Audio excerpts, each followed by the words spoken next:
So what we're going to be doing is showing you how to turn an old rusty discarded pressure plate that you're not going to be using into a nice shop wall clock. First thing you want to do is find you a nice clock.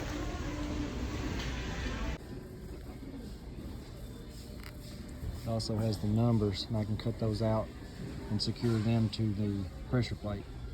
The next thing you want to do is you want to go to your scrap pile, like all these Mustang parts, and find you a pressure plate. I see there's one right there, but it doesn't have the opening that's needed, but that one right there does.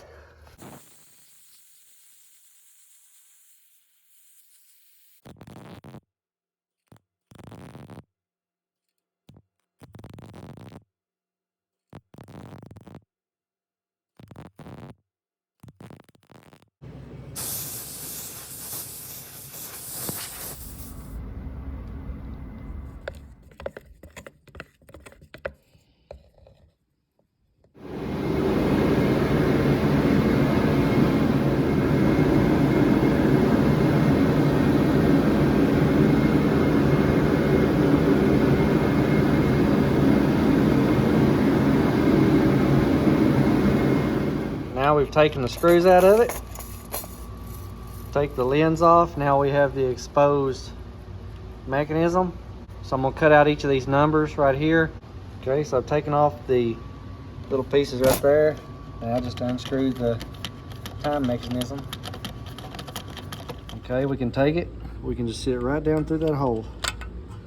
And then there it is on the other side. Now I have it on there, so I can just take these little gears and replace them right back where they go. So there we have it. Now I'll spin it from the back. You can see that it clears. And it looks good being a little gear because it goes along with the transmission theme. So now to cut out those numbers there and get them in place.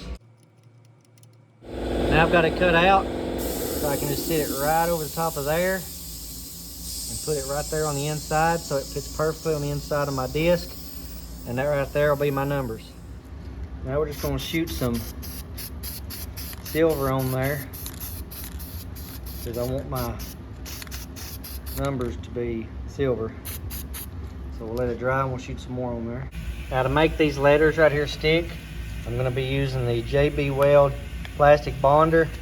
Just going to mix some up, put it on the side that contacts the pressure plate, and then it'll be fixed. So I have placed my numbers on there. I want this to be the very center.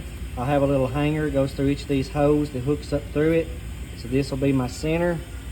It'll be triangulated. I want, if I went to this hole, it would have been off, so it wouldn't have looked right on the wall. So by this, I've lined up my number to where it needs to be.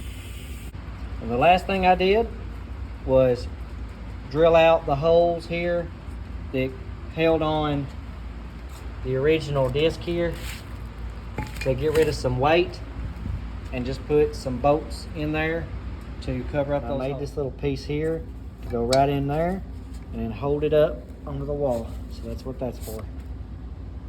So that's going to be completing it. There it is. There's our